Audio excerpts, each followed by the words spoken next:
اردو میں قرب جو لفظ ہم استعمال کرتے ہیں ترجمے کا، وہ اصل مطلب ہے وسیلہ کا. اب یہ وسیلہ وہ لفظ ہے جو عربی میں بھی استعمال ہوتا ہے، اردو میں بھی استعمال ہوتا ہے. اردو میں یہ لفظ وسیلہ جن معنوں میں استعمال ہوتا ہے، عربی میں ان معنوں میں استعمال نہیں ہوتا. اور چونکہ ہم معنی نہیں سمجھتے لہٰذا ہم گڑبڑا جاتے ہیں، کنفیوز ہو جاتے ہیں، اور لوگ ان آیات کو کوٹ کر کر کہتے ہیں کہ دیکھو قرآن بھی تو کہتا ہے کہ وسیلہ بناؤ. ایک دفعہ وسیلہ لفظ یہاں آیا ہے سورہ مائدہ میں، اور ایک دفعہ ہم پڑھیں گے انشاءاللہ تعالی سورہ بنی اسرائیل میں. وسیلہ اس کا مادہ واو سین لام ہے. اردو میں معنی ذریعہ ہم سمجھتے ہیں، اس کا واسطہ سمجھتے ہیں. عربی میں اس کا مطلب ہوتا ہے قرب تلاش کرنا کسی کا. مادہ جیسے ابھی بتایا آپ کو واو سین لام ہے، مطلب ہوتا ہے ملنا، جڑ جانا، محبت کے ساتھ ملنا اور جڑ جانا. ایک ہے واو سین لام وصل، ایک ہے واو صاد لام وصل. جو صاد لام ہے اس کا مطلب ہوتا ہے مجرد مطلقاً مل جانا، اونلی ٹو جوائن ٹوگیدر. لیکن سین کے ساتھ جب وصل کا لفظ آتا ہے مطلب ہوتا ہے محبت کے ساتھ قرب تلاش کرنا، محبت کے ساتھ کسی سے ملنا. تو فرمایا گیا یہاں پہ کہ اللہ کا تقوی اختیار کرو اور اس کا قرب تلاش کرو، اور طریقہ بتایا اللہ کا قرب کیسے تلاش ہوگا. وَجَاهِدُوا فِي سَبِيلِهِ، اللہ کا قرب چاہتے ہو تو اس کی راہ میں جہاد کرو، اللہ کی فرما برداری، اللہ کی رضامندی کے کام کرو، سنت پر عمل کر کے اللہ کا قرب تلاش کرو. مسند احمد میں مضمون آتا ہے وسیلہ یہ ایک اعلیٰ درجہ ہے، ایک خاص درجہ ہے جنت کا، جس سے اوپر کوئی اور درجہ نہیں.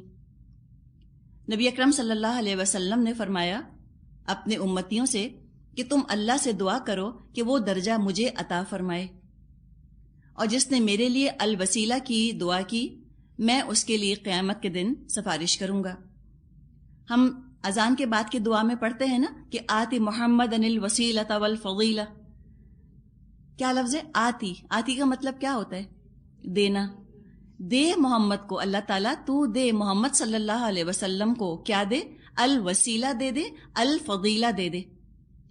تو وسیلہ بنانے کی بات نہیں کی جا رہی. اگر یہ ہوتا کہ اللہ تو محمد صلی اللہ علیہ وسلم کو ہمارے لیے وسیلہ بنا تو وجعل آتا، وجعل محمد الوسیلہ، یہ آنا چاہیے تھا نا کہ اللہ کے رسول کو ہمارے لیے وسیلہ بنا. تو وجعل لفظ نہیں آیا، آتی لفظ آیا ہے، تو دے نبی اکرم صلی اللہ علیہ وسلم کو.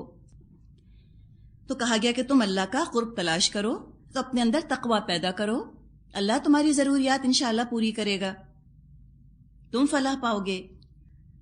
آیت 36 ان الذین کفروا لو ان لهم ما فی الارض جميعا ومثله معه لیفتدوا به من عذاب یوم القیامة ما تقبل منهم ولهم عذاب علیم.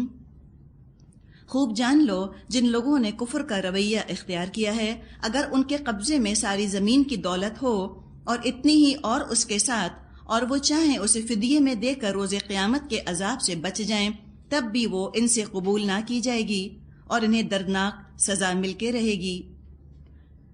آیت 37 یریدون ان یخرجوا من النار وما هم بخارجین منها ولهم عذاب مقیم. وہ چاہیں گے دوزخ کی آگ سے نکل بھاگیں مگر نہ نکل سکیں گے اور انہیں قائم رہنے والا عذاب دیا جائے گا. کوئی اگر ڈاکہ ڈالتا ہے یا چوری کرتا ہے تو کیوں؟ دولت کے لیے کرتا ہے. تو یہاں بتا دیا کہ اے مومنو، تمہارا یہ کام نہیں کہ تم چوری ڈاکے کرو. یہ ساری دولت جو ناجائز ذرائع سے جمع اگر کر لی، قیامت کے دن وہ ساری کی ساری دولت کوئی دینے پر راضی ہو جائے تو بھی وہ دولت اس کو بچائے گی نہیں. اور ہو سکتا ہے چوری ڈاکہ کر کے کوئی دنیا میں سزا سے بچ جائے، دنیاوی عدالت سے بچ جائے، لیکن اللہ کی عدالت سے نہیں بچ سکتا. ہو سکتا ہے کہ دنیا میں ثبوت فراہم نہ ہونے کی وجہ سے بچ جائے، ایویڈنس نہ مل سکے تو بچ جائے، لیکن اللہ کے ہاں تو ثبوت فراہم ہو جائے گا. اس کے اپنے ہاتھ پاؤں ہی گواہی دے دیں گے کہ اس نے کیا کیا کام کیے. تو یہاں پر اللہ کا احساس دلا دیا گیا، کاموں کا انجام بتا دیا گیا کہ دیکھو کتنا خطرناک انجام ہے جو کہ سامنے آنے والا ہے. اور آپ دیکھیں چونکہ دو حدود کے درمیان یہ آیات ہیں، یہاں جہنم کا ذکر تو ہے، عام طور پہ ہم نے کیا پڑھا کہ جب جہنم کا ذکر آتا ہے وہاں جنت کا بھی آتا ہے، لیکن یہاں وہ دیکھیں آپ کہ یہ مقام ہے، یہاں جنت کا کوئی ذکر نہیں، اس لیے کہ ڈیٹرنٹ کے طور پہ یہ آیات یہاں پر آئی ہیں کہ جرم کرنے والا، چوری ڈاکہ کرنے والا سوچ لے کہ کتنا برا انجام ہے جو کہ سامنے آئے گا۔ آیت نمبر 38، وَالسَّارِقُ وَالسَّارِقَةُ فَاقْطَعُوا أَيْدِيَهُمَا جَزَاءً بِمَا كَسَبَا نَكَالًا مِّنَ اللَّهِ وَاللَّهُ عَزِيزٌ حَكِيمٌ۔ اور چور خواہ عورت ہو یا مرد، دونوں کے ہاتھ کاٹ دو، یہ ان کی کمائی کا بدلہ ہے اور اللہ کی طرف سے عبرتناک سزا، اللہ کی قدرت سب پر غالب ہے۔ آیت 39، فَمَن تَابَ مِن بَعْدِ ظُلْمِهِ وَأَصْلَحَ فَإِنَّ اللَّهَ يَتُوبُ عَلَيْهِ إِنَّ اللَّهَ غَفُورٌ رَحِيمٌ۔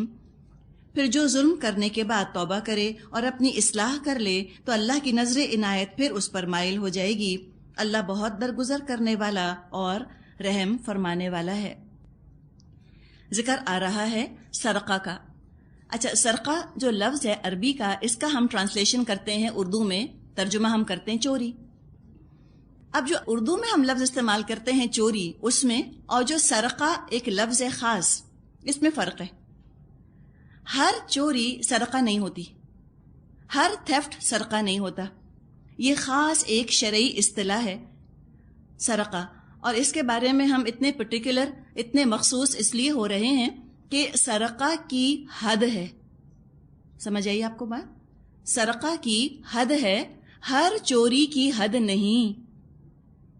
یہ نہیں ہوتا کہ یہاں سے کوئی ایک پین اٹھا کر اگر لے گیا تو اس پر حد جاری ہوگی۔ سمجھ آئی آپ کو بات؟ اس لیے یہ امپورٹنٹ ہے کہ سرقہ کو ہم ڈیفائن کریں کہ سرقہ کیا ہوتا ہے۔ تو اس کو سمجھنے کے لیے پہلے تو آپ یہ سمجھ لیں کہ ہر چوری سرقہ نہیں ہوتی، یہ ایک خاص شرعی اصطلاح ہے، یہ ایک شریعہ کی خاص ٹرمینالوجی ہے۔ اگر سرقہ ہوگا تو یہ حد جاری ہوگی جس کا یہاں بیان ہوا، ہر چوری پر یہ حد جاری نہیں ہوگی جس کا کہ یہاں قرآن نے بیان کیا ہے۔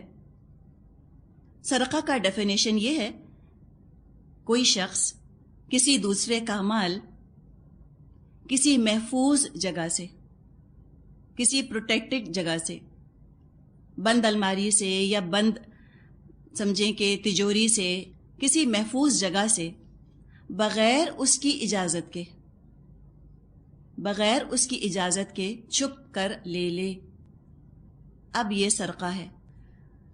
اس میں بھی آگے مزید شرائط ہیں۔ بہت معمولی چیز پر ہاتھ نہیں کاٹا جائے گا، پھل، ترکاری، گوشت، کھانے پینے کی جو چیزیں ہوتی ہیں، دال، سبزی، ان پر ہاتھ نہیں کاٹا جائے گا۔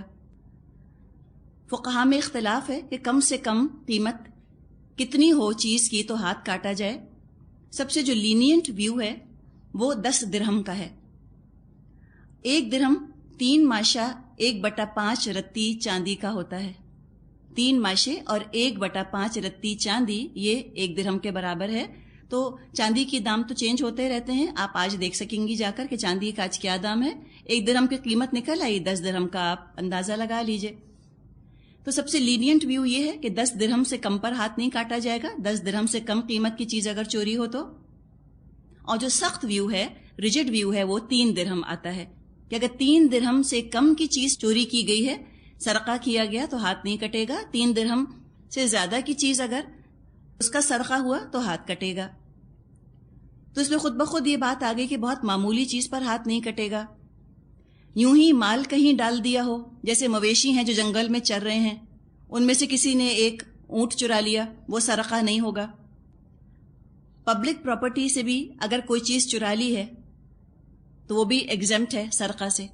مثال کے طور پہ بیت المال، یہ حکومت کی پراپرٹی ہوتی ہے نا، بیت المال، بیت المال سے اگر چرایا تو بھی ہاتھ نہیں کٹے گا، سرقہ نہیں ہے۔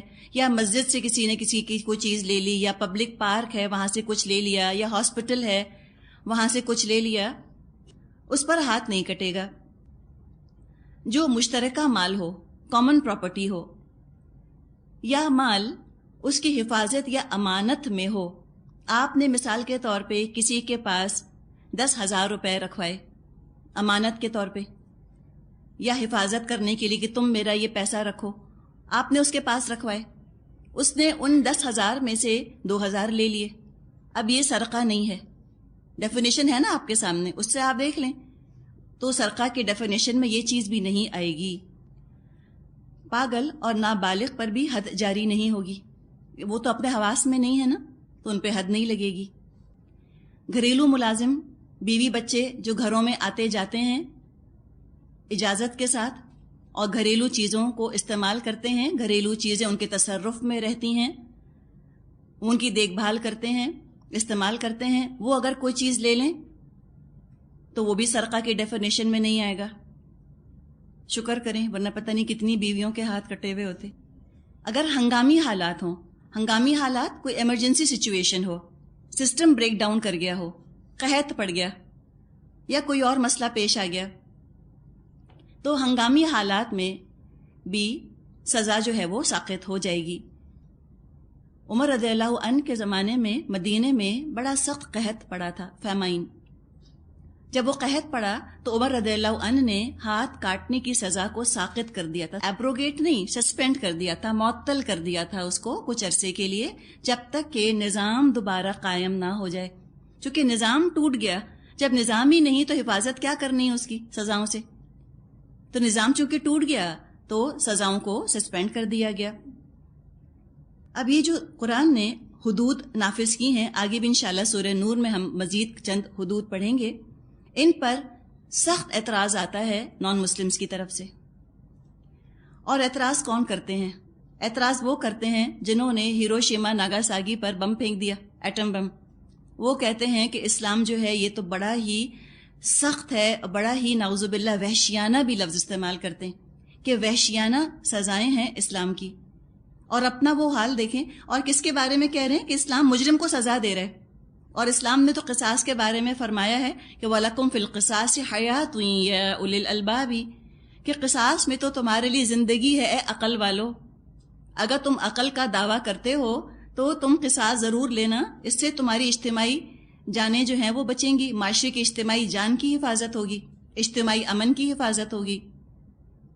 انہوں نے کیا کیا؟ جو کہتے ہیں اسلام وحشیانہ ہے، بے قصور لوگوں پر جا کر انہوں نے بم پھینک دیا۔ ہیروشیما کی ٹوٹل آبادی 3,43,000 تھی، 3,43,000 کی پاپولیشن تھی۔ جب یہ ایٹم بم اس پر پھینکا گیا تو 1,30,000 تو مر گئے، سمجھیں کہ آدھی آبادی تو ختم ہو گئی۔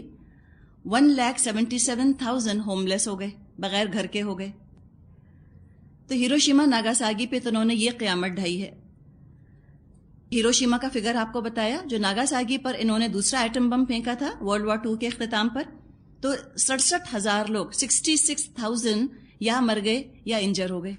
اور اس کے بعد کتنی ہی نسلوں نے اس ایٹم بم کے جو تابکاری تھی، جو اس کی ریڈیشن تھی، اس کے اثرات بھگتے ہیں، میم ہوئے، ان پہ کوئی فزیکل ڈیفیکٹس آئے، مینٹل پرابلمز ان کو رہے، کیا کچھ مسائل ہوئے۔ تو یہ وہ لوگ اعتراض کرتے ہیں، انہیں کوئی حق نہیں اعتراض کرنے کا ان چیزوں کے اوپر۔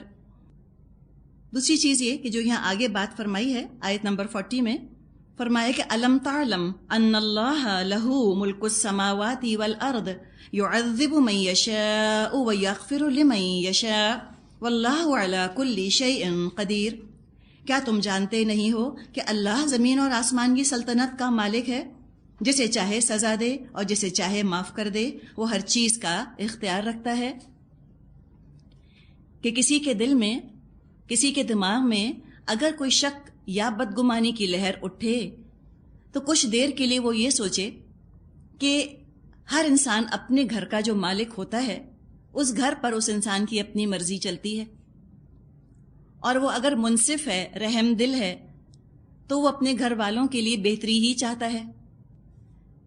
جس میں ذرا بھی شرافت ہوگی، جس انسان میں ذرا بھی انسانیت ہوگی، وہ کبھی اپنے گھر کے رہنے والوں پر ظلم نہیں کرے گا۔ تو یہ تو اللہ ہے، کائنات کا مالک، ساری کائنات اللہ کی ملکیت ہے۔ وہ تو نیکوں کو، بدوں کو، فرما برداروں، نافرمانوں کو، باغیوں کو، وفاداروں کو، سب کو رزق دے رہا ہے۔ تو جس کو اللہ کی صفت الرحمن الرحیم پر یقین ہے وہ تو ضرور رحمان کا دیا ہوا قانون نافذ کرے گا. اور جہاں تک اسلام کے قوانین کا تعلق ہے اس میں ہم دیکھتے ہیں کہ ہر موقع کے حساب سے قانون دے دیا گیا. بے رحمی اسلام کے اندر کہیں نہیں. بے رحمی تو یہ ہے کہ بے قصور عورتوں بچوں بوڑھوں کو مار ڈالا جائے بلا وجہ، بس بم پھینک دیا دل چاہا. جنگ ختم کرنے کا کوئی اور طریقہ نہ ملا، کہا تو ساروں کو مار ڈالو، اور یہ ان کے خیال میں بہت اچھی بات ہے، اس میں کوئی برائی نہیں. جبکہ اسلام کا قانون کیا ہے جنگ کے بارے میں کہ عین میدان جنگ میں بھی عورت بچہ بوڑھا سامنے آئے تو ہاتھ روک لو. جس مذہب کا بھی کوئی عالم راہب تمہارے سامنے آئے جو اپنی عبادت گاہ میں بیٹھ کے اپنے مذہب کے طریقے سے عبادت کر رہا ہو تم اسے قتل مت کرو، اس لیے کہ وہ ایکٹیو کمبیٹنٹ نہیں ہے، وہ ہتھیار لے کر سپاہی بن کے تم سے جنگ کرنے نہیں آیا، تم اس کو مت مارو. مسلمان فوجوں کو ہدایات دی جاتی تھی کہ نہ درخت کاٹنے ہیں نہ کھیتیاں جلانی ہیں. تو بتائیں اللہ سے بڑھ کر رحیم کون ہوگا؟ اور اسلامی سزاؤں پر جو اعتراض کرتے ہیں، جن کی زبانیں کھلتی ہیں اور جن کے قلم اٹھتے ہیں، ان کی گردن پر، جیسے بھی ہم نے بات کی ہیروشیما ناگاساکی میں لاکھوں بے قصور لوگوں کا خون ان کی گردن پر ہے. اور آج جو انہوں نے افغانستان میں اور عراق میں کیا ہے کوئی ڈھکی چھپی باتیں نہیں ہیں، سب ہمارے سامنے ہیں. اور ان کے اپنے ملکوں میں تو حال یہ ہے کہ چند گھنٹوں کے لیے بجلی چلی جائے تو وہ ہولناک واقعات ہوتے ہیں لوٹ مار کے کہ بس انسان سنے ان کو. اور جتنے قوانین انہوں نے بنائے یوں لگتا ہے جیسے مجرم کی حفاظت کے لیے قانون بنائے گئے ہیں. جب مجرم پکڑے جاتے ہیں ان کو کیپٹل پنشمنٹ نہیں دیتے، یا جو اسلام نے سزائیں بتائی ہیں وہ نہیں دیتے.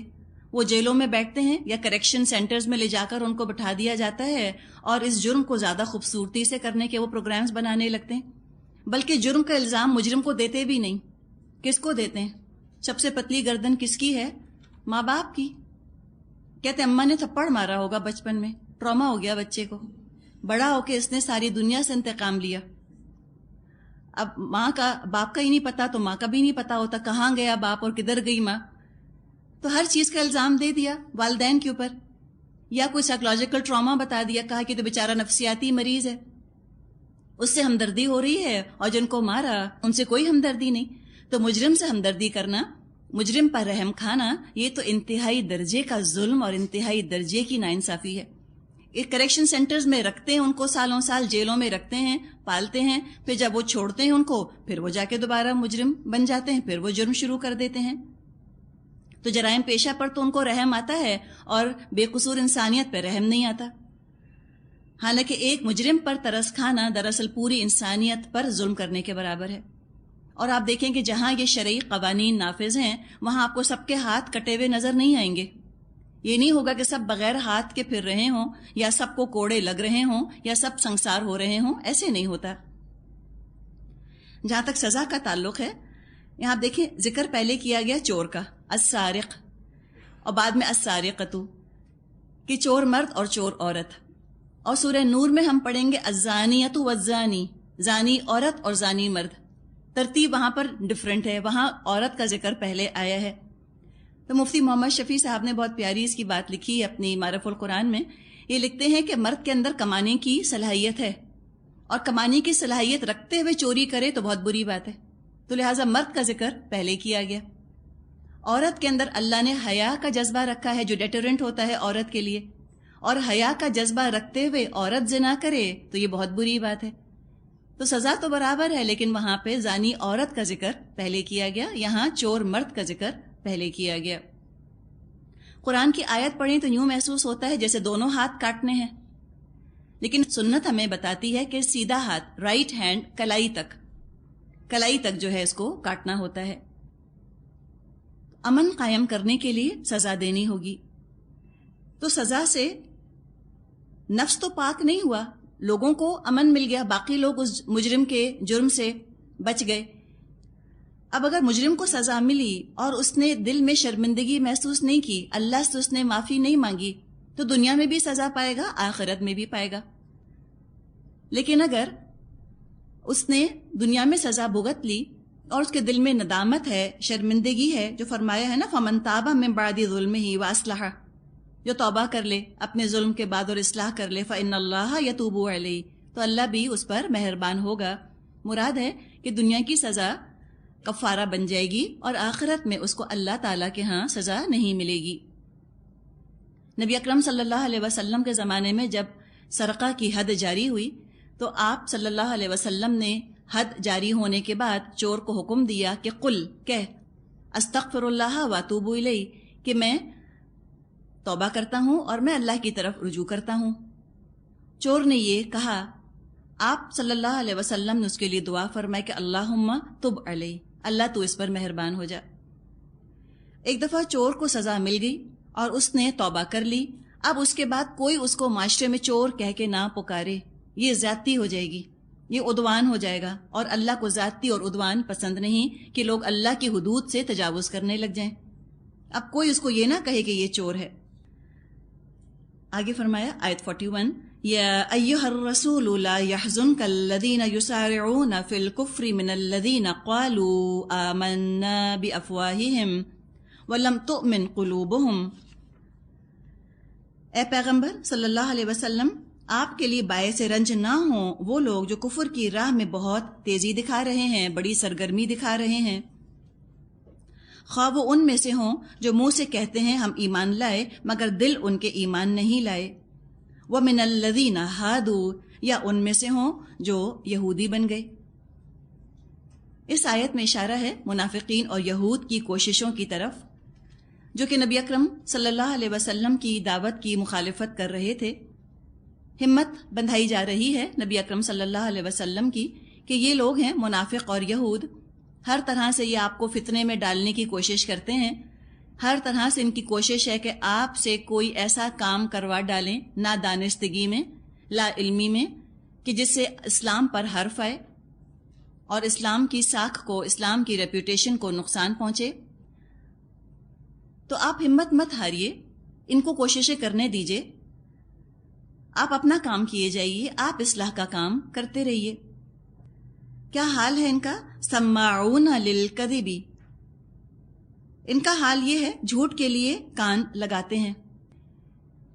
سمع ایک ہوتا ہے سمع، سمع کا مطلب ہوتا ہے سننا، ایک ہوتا ہے یستمع غور سے سننا۔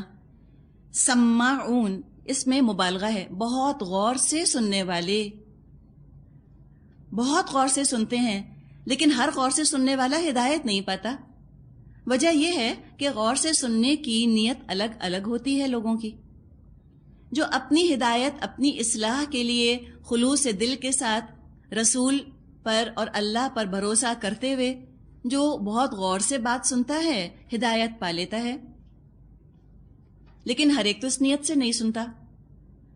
جو اس نیت سے سنتا ہے کہ میں آج غور سے سنوں، یاد رکھوں، پھر میں اس کے اندر تحریف کروں، یا میں جاسوسی کروں، میں لگائی بجھائی کروں، میں چیز کو ادھر سے ادھر پلٹ دوں، بدل دوں، تو جو آیا بدگمانی لے کر، جو آیا بگاڑ کی نیت سے، وہ پہلے ہی اس نے فیصلہ کیا تھا کہ مجھ کو ہدایت کی تو ضرورت ہے ہی نہیں، میں تو ہوں ہی بہت اچھا، مجھے تو اصلاح کی ضرورت ہی نہیں، میں تو ہوں ہی بالکل صحیح۔ تو جو اس نیت سے سنتے ہیں، روح کی خاطر سنتے ہیں، اور اس لیے سنتے ہیں کہ جو سنیں گے اس کے اندر سچ جھوٹ ملا کر، ایک بات کے اندر 100 جھوٹ ملا کر آگے بیان کریں گے، یا بات کو آؤٹ آف کانٹیکسٹ بیان کریں گے، وہ کہاں سے ہدایت پائیں گے؟ تو منافق اور یہودی تو سنتے تھے بہت غور سے، لیکن نیت ان کی چونکہ مسئلے والی تھی تو ہدایت ان کو نہ ملی۔ ہاں، جو انہوں نے بگاڑ کرنا چاہا وہ بگاڑ بھی نہ کر سکے، جو ان کا مقصد تھا وہ بھی حاصل نہ کر سکے، کسی اور کا تو کچھ نہ بگاڑ سکے، اپنا ہی انہوں نے نقصان کیا، اپنے ہی لیے اللہ کا غضب بھڑکا لیا۔ تو سماعون للکذب، وہ سنتے ہیں جھوٹ کے لیے کہ اپنے قول سے اور اپنے عمل سے پھر وہ رسول کی بات کو جھٹلائیں۔ سماعون لقوم آخرین، اور وہ سنتے ہیں دوسرے لوگوں کی خاطر، لم یاتوک، جو ابھی اے نبی صلی اللہ علیہ وسلم آپ کے پاس نہیں آئے، یحرفون الکلم من بعد مواضعہ، سنگن لیتے پھرتے ہیں یہ کتاب اللہ کے الفاظ کو ان کا صحیح محل متعین ہونے کے باوجود اصلی معنوں سے پھیر دیتے ہیں۔ یہ سن کر جاتے ہیں اور اس کے بعد نبی اکرم صلی اللہ علیہ وسلم کی یا قرآن کی باتوں کو آؤٹ آف کانٹیکسٹ بیان کرتے ہیں، اس زمانے میں آپ دیکھیں کہ بیان کرنے کا طریقہ کیا تھا، پیغام آگے پہنچانے کا طریقہ کیا تھا. کوئی ریکارڈرز تو تھے نہیں کہ کیسٹس بن جائیں یا ویڈیوز بن جائیں، یا ایسا کوئی ساؤنڈ سسٹم کا نظام تو تھا نہیں کہ نبی اکرم صلی اللہ علیہ وسلم بات فرما رہے ہوں اور دور دور تک بات چلی جائے. کوئی الیکٹرانک میڈیا نہیں، کوئی پرنٹ میڈیا نہیں تھا. تو پیغام پھیلنے کا ذریعہ لوگوں کی زبانیں تھیں، زبانوں کے ذریعے پیغام پھیلتا تھا. یہ کیا کرتے تھے، جو سنتے تھے اس میں 100 جھوٹ ملا کر یا بات کو آؤٹ آف کانٹیکسٹ پیش کر کے لوگوں کو ورغلایا کرتے تھے. یہودی خود تو نہیں آتے تھے، بعض یہودی ایسے تھے جو اپنے خالی جاسوس بھیجا کرتے تھے، اپنے اسپائز بھیجا کرتے تھے کہ جاؤ تم جا کر سن کر آؤ کیا بات ہو رہی ہے. تو یہ سنتے ہیں دوسروں کے لیے جو کہ آئی نہیں. اس میں 2 معنی ہو سکتے ہیں. ایک تو ان کے یہودی دوستوں کی طرف اشارہ ہے کہ یہ جاسوسی کر رہے ہیں ان لوگوں کے لیے جو یہاں محفل میں موجود نہیں، نبی اکرم صلی اللہ علیہ وسلم کی محفل میں. دوسرا مطلب یہ بھی ہو سکتا ہے کہ ان کا کیا پتہ اور ایک کوئی لانگ ٹرم پلان ہو، انہوں نے بہت دور تک کوئی منصوبہ بندی کی ہوئی ہو اور یہ چاہتے ہوں کہ یہ اللہ کے کلام اور رسول کے کلام میں تحریف کر کر پیش کریں کہ آنے والی نسلیں گمراہ ہو جائیں، آنے والی نسلوں تک پیغام نہ پہنچے. اور ہو سکتا ہے کہ یہ اپنی ان کوششوں میں کامیاب ہی ہو جاتے اگر اللہ ہی ذمہ نہ لے لیتا اپنی کتاب کی حفاظت کا. جیسے کہ اللہ تعالیٰ نے فرمایا ہے کہ انا نحن نزلنا الذکر وانا لہ لحافظون، بے شک ہم ہیں جس نے کہ یہ ذکر نازل فرمایا ہے اور ہم ہی اس کی حفاظت کریں گے. تو انہوں نے چاہا کہ سچ اور جھوٹ کا ایک ملغوبہ، ایک مکسچر بنا دیں تاکہ لوگوں کے دماغوں میں شکوک اور شبہات پیدا ہوتے رہیں. تو یہ تو ان کی چند باتیں تھیں. دوسرا کام یہ کیا کرتے تھے، نبی اکرم صلی اللہ علیہ وسلم کے پاس اپنے مقدمات بھی لے کر آتے تھے. اب آپ سمجھیں کہ جو مدینے کا معاشرہ تھا اس میں نبی اکرم صلی اللہ علیہ وسلم فیصلے فرمایا کرتے تھے. اب تو جب تک سورہ مائدہ نازل ہوئی حکومت بھی اسلامی ہو چکی تھی، تو فیصلے تو نبی اکرم صلی اللہ علیہ وسلم ہی فرمایا کرتے تھے. فیصلوں میں بھی آپ دیکھیں کہ جہاں تک مسلمانوں کا تعلق ہے تو وہ تو شریعت کے حساب سے ان کے فیصلے ہوں گے، اس لیے کہ وہ تو مسلمان ہیں، قرآن کو ماننے والے ہیں. یہودی یہ تو مسلمان نہیں تھے، نان مسلمز تھے. تو اگر کوئی نان مسلم شہری ہے مسلمان رعایت کا، مسلمان حکومت کا، اب اس کے ساتھ کیسے فیصلہ کیا جائے گا؟ اس پہ کون سا قانون نافذ کیا جائے گا؟ کیا اس کا اپنا قانون جو اس کا اپنے مذہب کا قانون ہے کیا وہ نافذ کیا جائے گا، یا جو اسلامی شریعت کا قانون ہے وہ نافذ کیا جائے گا؟ اس میں بات یہ ہے کہ چند قوانین جن کو ہم کہتے ہیں نا جنرل لا، جو جنرل لا ہے، مثال کے طور پہ چوری کی سزا، مثال کے طور پہ زنا کی سزا، یہ تو مسلمان غیر مسلم سب کو ایک جیسی دی جائے گی.